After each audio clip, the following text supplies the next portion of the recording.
Halloween night had finally arrived and my 4 buddies, Sarah, Mike, Emma, Luke, and I were itching for some spooky adventure. All dressed up in our favorite costumes, we were ready to hit the streets for a night of tricks, treats, and scares. Our group was a close-knit bunch, and Halloween was our favorite time of year. This time, we decided to venture into the darker corners of our neighborhood, looking for a Halloween thrill like no other. As we ventured deeper into the night, a chill crept over me. The crisp autumn air was filled with secrets, and our footsteps echoed through the silent streets. Sarah, dressed as a wicked witch, had heard whispers of an old, abandoned carnival on the outskirts of town. Legends had it that the carnival lights still flickered, and ghostly laughter echoed through the night. The idea of exploring this forgotten carnival stirred our adventurous spirits, so we decided to embark on this mysterious journey. Armed with our trusty flashlights, we wandered through the night, a mix of excitement and trepidation. Upon reaching the outskirts of town, we stumbled upon a rusty iron gate with a faded sign that read, "Harlequin Carnival, abandoned but not forgotten." The sight piqued our curiosity, and we pushed the gate open, entering the eerie world beyond. The carnival was a surreal sight, like a forgotten dream. Its once vibrant rides and colorful attractions had succumbed to time's relentless march. Tattered tents drooped under their own weight, and rusty rides stood as silent relics of a bygone era. As we explored this ghostly carnival, our flashlights unveiled a world frozen in time. The place was eerie, but there was a strange beauty in its melancholy. As we ventured deeper, the atmosphere began to shift.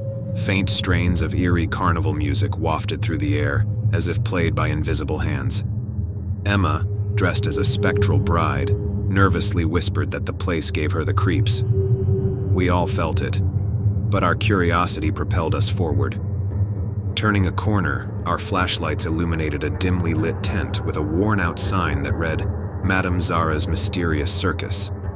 The tent beckoned us closer, and we couldn't resist stepping inside, hoping to uncover the secrets of the carnival's past. Inside, the tent exuded a faded grandeur. Tattered red velvet curtains adorned the walls, and an old, ornate mirror took center stage. A lantern, casting a dim, flickering light, created an eerie ambiance. We surveyed the room, captivated by its atmosphere. At the far end, a dusty, fortune-telling table was shrouded in cloth.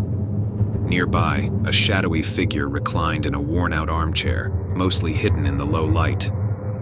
"Welcome, brave souls," the figure greeted us, revealing himself as a man dressed as a clown. His face was adorned with a sinister grin that sent shivers down our spines. Mike, dressed as a pirate, exchanged puzzled glances with the rest of us. The clown, who introduced himself as Madcap, invited us to take a seat and participate in a peculiar carnival game. An air of uncertainty hung around us, but our curiosity overshadowed our unease. Madcap explained the rules of the game.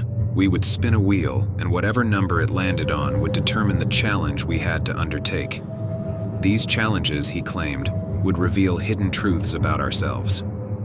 One by one, we took our turns spinning the wheel, and as the challenges unfolded, a strange tension filled the tent. Challenges range from sharing a secret to performing bizarre tasks, like dancing with an invisible partner. Each challenge seemed to draw us deeper into the eerie carnival's mystique. Finally, it was my turn to spin the wheel. With bated breath, I gave it a whirl. When I opened my eyes, the number was 7. Madcap's grin grew wider, and he announced the challenge: to answer a riddle. "Here's your riddle," Madcap said, his voice taking on an eerie quality. "What creeps in the night, hiding in plain sight with a twisted grin and a heart so dark? It's a nightmare come true, leaving its mark."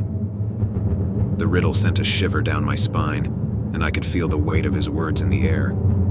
As I pondered the riddle, the room grew still, and the atmosphere became stifling. Finally, the answer struck me. "A killer clown?"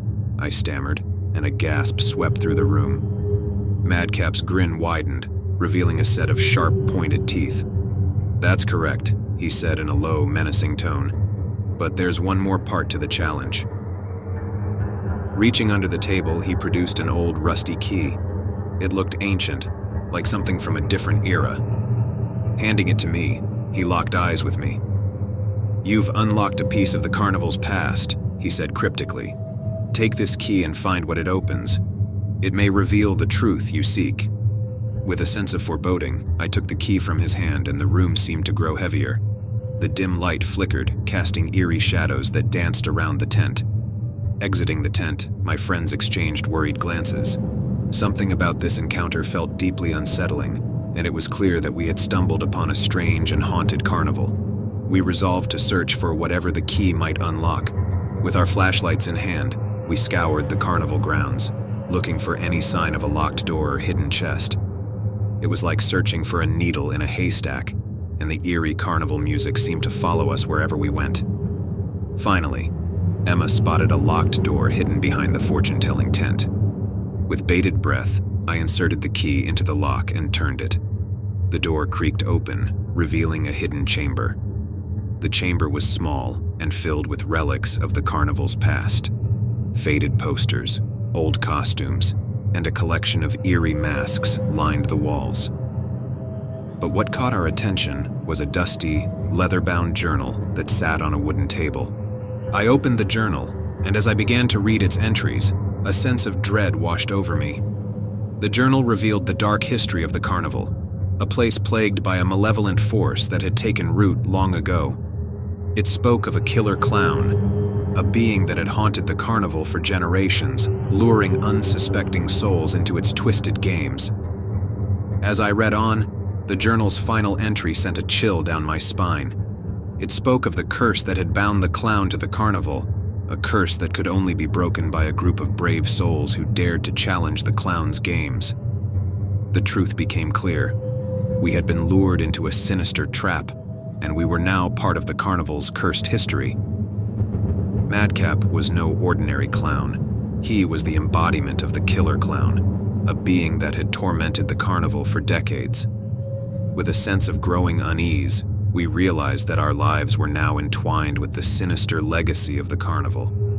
It was a race against time as we understood that Madcap was no ordinary clown. He was the embodiment of the killer clown, and our lives were at stake.